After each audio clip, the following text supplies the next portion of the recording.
I was diagnosed with MS at a very young age. I'm 34 now, and I was diagnosed when I was 18.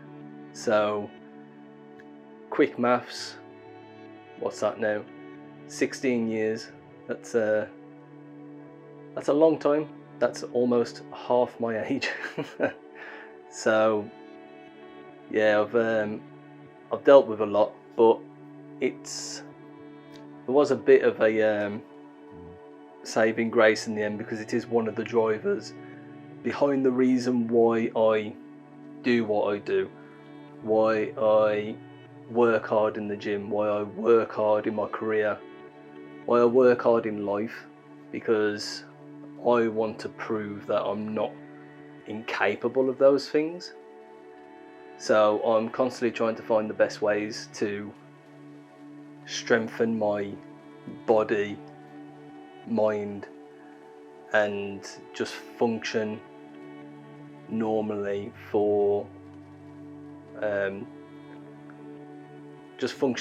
day to day. So that is my aim. My aim of the channel was initially to show everybody my training routines and what I actually do when I'm hybrid training, so while I'm running, while I'm weight training, possibly diet. But I'm kind of going in a different direction now. I'm starting to think I'm going to share a lot of the knowledge that I've learned along the way to make me a stronger, more resilient person, and how I've improved my willpower and tenacity over the years, and basically improve my mindset to get things done. So that bit of a side note there, but before I continue with my story, what is MS or multiple sclerosis?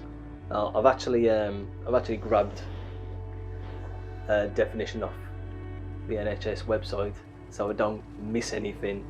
So basically, multiple sclerosis is a condition that can affect the brain and spinal cord, causing a wide range of potential symptoms, including problems with vision, arm or leg movement, sensation or balance. MS is an autoimmune condition. This is when something goes wrong with the immune system and it mistakenly attacks the healthy part of the body, in this case the brain or spinal cord of the nervous system. In MS, the immune system attacks the layer that surrounds and protects the nerves, called the myelin sheath. This damages and scars the sheath and potentially the underlying nerves, meaning that messages travelling along the nerves become slowed or disrupted. So that's just a short definition of what MS is. And I personally suffer with quite a few of those symptoms. So for example, the blurred vision, I get that from time to time, and when I'm at work sometimes I end up sounding like I'm reading like a 6-year-old. It's not great, but you know, the fatigueness, that will come in to play quite a lot. But I've got little ways to get around these. I've got systems that I do in life. So sleeping's a big one. If I ever feel like I'm too tired to do anything, I will go back to bed. I will get an extra half an hour just to revitalise myself a little bit. And yeah, there's little tips and tricks anyway that I've actually got, but I will share those in a future video. Onto my story of how I found out I had multiple sclerosis. So in the start, when I was younger, I had a lot of anxiety as a kid. I was very quiet, very shy, and don't get me wrong, I wasn't like a gold star student or anything, and I did do my fair share of they say delinquency, like skiving school and things like that, but I was overall a good person. I wouldn't hurt a fly, but I was very fit. I played a lot of football. I did running as well, and also did a lot of things with my friends, like playing squash and things like that. I played for football teams, and yeah, I was overall a fit person. Now, when I was 18, I was doing a business course at college, and my dad decided to take me out of that course and kind of, I say make me, I suppose there was a choice, but it was quite a forceful way of doing it. I understand where he was coming from now. I know he thought it was in my best interest to pull me out and basically make me work in a steel factory. Now, in my eyes, that wasn't the best way for me, because I didn't want to work in a steel factory. I don't think a lot of young men want to work in a steel factory. That's why I was doing business at college. I wanted to possibly become an entrepreneur in the future, or maybe accountancy, anything like that, because I was good at maths. And yeah, so I was working in a steel factory anyway, and don't get me wrong, at the time I was pretty depressed and I smoked a lot, and yeah, I wasn't in a good way mentally, but physically I was doing well, mentally not so well. And then after around about 6 months of working at the steel factory, things started to, how could I put this?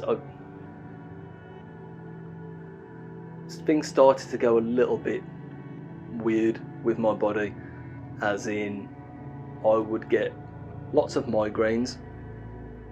I had the left side of my face just went completely numb, couldn't feel it at all, and all these things, like the doctors just kept on dismissing them. And there was another time when I woke up really, like, feeling really drunk.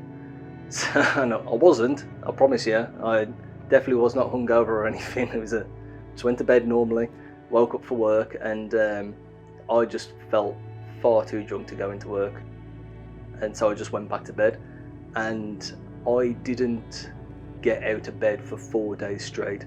I basically slept the whole time. Like, the only time I didn't sleep was when my mom brought me build-up shakes, like just to make me eat something, because I was refusing to get up and eat proper meals. So thank you, Mom, for looking out for me there. I really appreciate it. And yeah, for some reason that didn't ring any alarm bells with doctors either. Really baffling to me. But anyway, fast forwarding a bit to around about August, September, I woke up one day with like a sunburn feeling, a tingling sensation in my thighs, and I didn't think anything of it. I just carried on going to work, and then the next day I felt it round the back of my thighs, on the back of my quads, and then after that, the day after that, it travelled down into my lower part of my legs, and I found myself like not being able to walk normally. So I really had to think about where I was putting my feet. Went to the doctors, and they said all they can do is refer me to be seen, and that probably would have been in 6 months. Now, I generally was losing the ability to walk, so for it to take that long, I imagine I would have been wheelchair bound by that time. So luckily my sister's a nurse, and she was moaning to one of her fellow colleagues at the hospital that she worked at, and a neurologist doctor overheard the conversation. Dr. Lodrick, I will never forget his name. I feel like I owe a lot to him for doing this, because he went out his way and butted into the conversation and told my sister to bring me in as soon as possible on an ad hoc basis, like just on an evening, and he will take a look at me. And he did, and he straight away, like, he did all these tests, he was banging my knees, he was getting me to lift my legs and stuff, and just to get a feel for what was wrong. And then he put me through straight away for an MRI scan, and I went for the MRI scan, and I was waiting in the hospital, and yeah, that's when they broke the news to me that it was MS. Now, he did say it could have gone two ways. He said he was hoping it was one and not the other, and I'm guessing the one is MS, because the other one that he said, he reckoned it could have been a tumour on the spine. So what it ended up being was a lesion had grown, like enlarged on the back of my, I think it was like near the top here, and it was blocking the receptors to my legs. So the nerves wasn't sending the messages as it should have done, and my legs were just, I think it was just slowly growing basically, and I slowly lost the use of my legs. But I mean, at first when he was telling me all this, it was just like he was just talking at me. I didn't really take it in. I didn't really understand the severity of it. It wasn't until I got into the car and we were driving home and my family were discussing it and asking me how I felt about it that I started to understand how serious it actually was. And yeah, I mean, it was it's life-changing. It really is life-changing, because at that point he got me a bed because this was on a Friday night, by the way, all this happened. So he let me have the weekend. He said, have the weekend off and come back on Monday and we'll get you in and start fixing the issue, which was to put me on anabolic steroids for to reduce the size of the lesion. And I was in hospital for only a week. It was only a week that I was in there, and they was just poking me and prodding me, taking pints of blood, doing a lumbar puncture. I don't know if you know what that is, but it's a needle in the spine to take the vitamins out, and that's what they basically used to determine if I had multiple sclerosis or not, because even though they knew I had multiple sclerosis, they needed to have a diagnosis for it, an actual diagnosis, and that was how they did that. So yeah, had the lumbar puncture, had the anabolic steroids, and I was out on the Friday. Then they discharged me, and I still wasn't walking right, but I was walking a lot better. I could at least kind of balance. I still had to think about where I was pulling my legs, and I basically had to sort of like learn how to walk again. And when it come to playing football, that was not happening. Like, my brain knew what it wanted to do, but my legs could not keep up. And after that, I kind of stopped and just deteriorated basically. Now, when an 18-year-old finds out that they've got a life-changing condition, there's only really two directions you're going to go. So the first way is you grab the bull by the horns basically, and you say, I'm not going to let this beat me. I'm going to do everything in my power to strengthen my legs. I'm going to eat well. I'm going to quit smoking, and I'm going to be a very healthy person and try and stave off any attacks in the future and beyond. Or the second option is you play the victim and you let it beat you. You act like everyone should feel sorry for you, and you go off the rails basically. And yeah,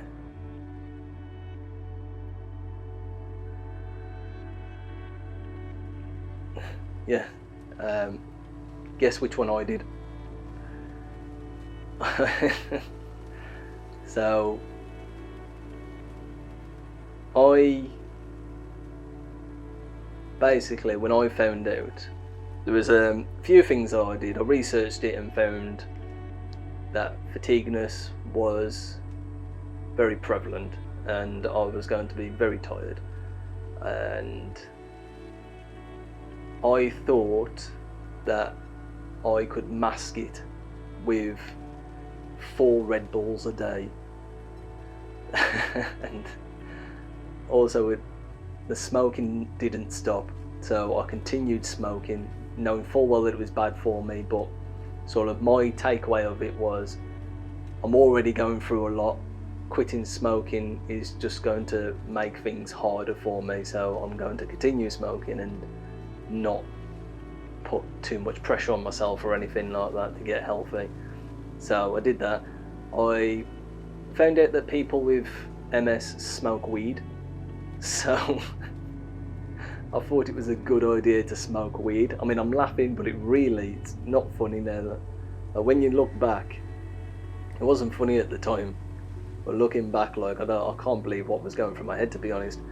And I also thought, oh, life's too short, I need to enjoy it as much as I can. Now, don't get me wrong, that's a really good mantra to have, but my idea of having a good time was going out every weekend, like 4 days a week pretty much, because I'd start on the Thursday and I would be getting drunk and off my head on anything I could get my hands on, basically. And I'd be up for like nights on end. Like, I'd start on a Thursday and end on a Sunday. It's yeah, it wasn't good.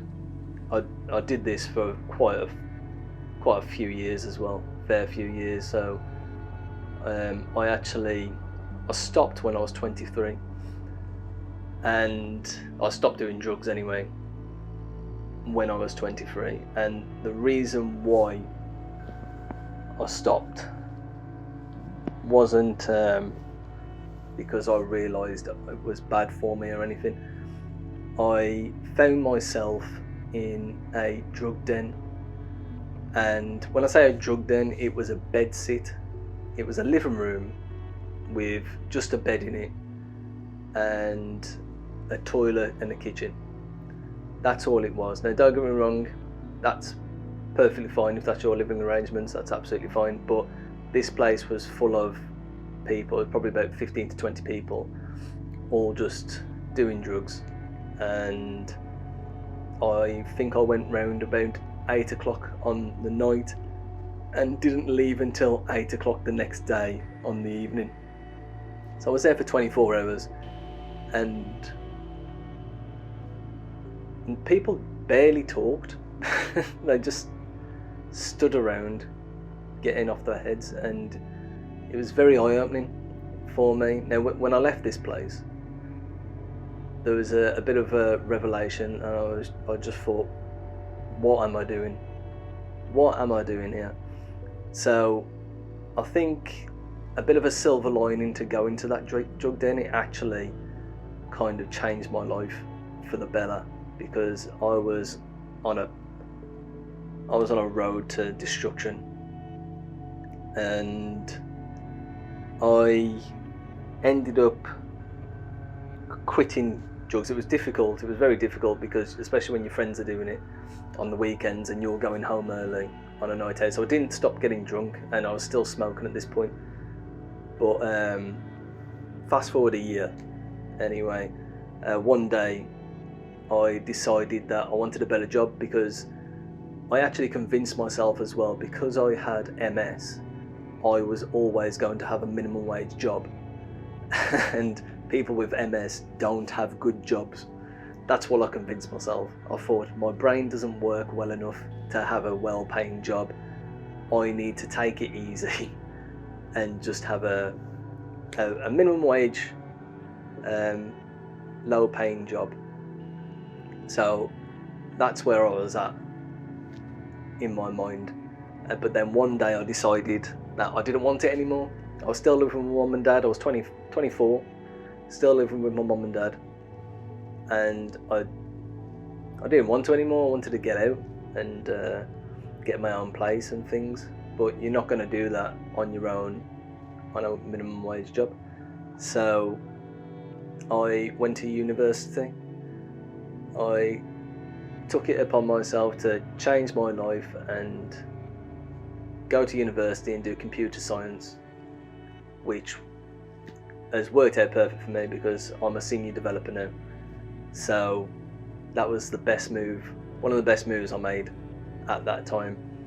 Now, it wasn't until I met my now wife in the same year when I was 24 as well. So I started university and then met my wife around about a month later.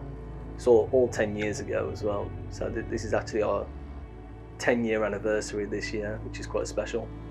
And my life didn't actually change for the best until I met her.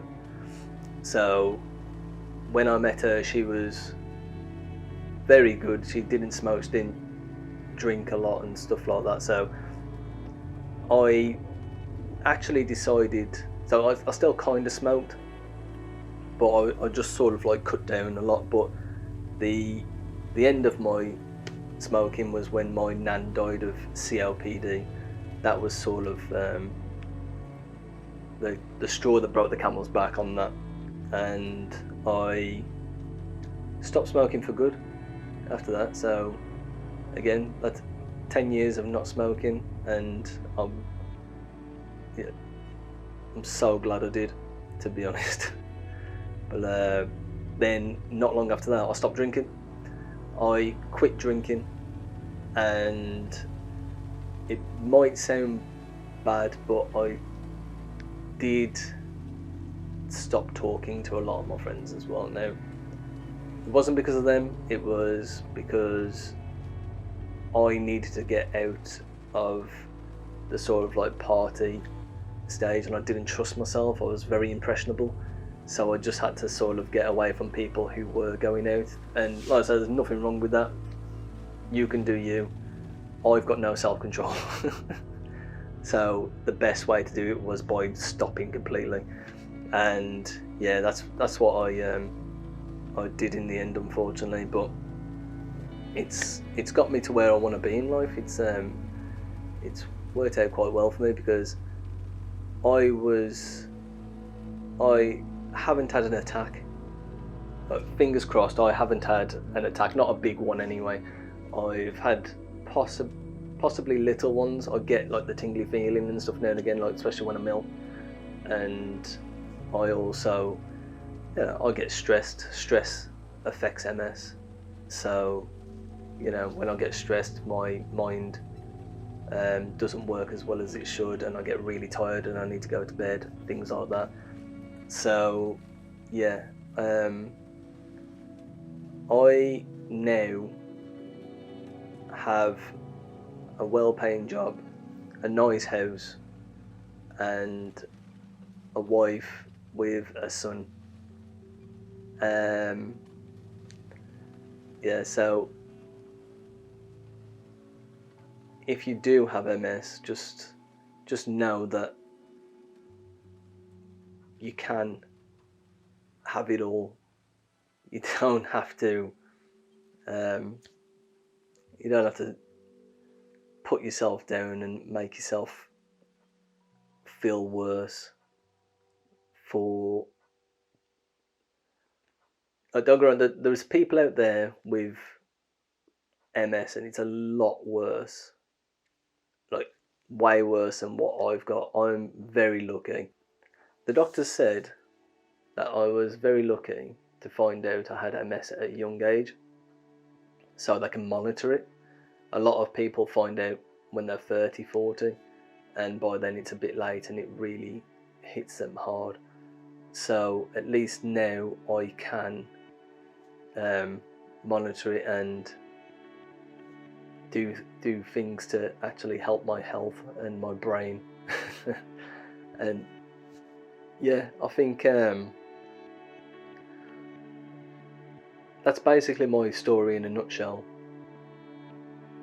The dark side of MS is more what you make of it. If you play the cards you've been dealt, I think you're going to be fine. But if you play the victim and feel sorry for yourself and don't try and get better, because I believe it's possible. I really do. I know people say, you know, with MS, if you have an attack, that's it, you're done. Like, you're bedridden. If you're in a wheelchair, you're in a wheelchair. I always like to look on the bright side of things and the positive side.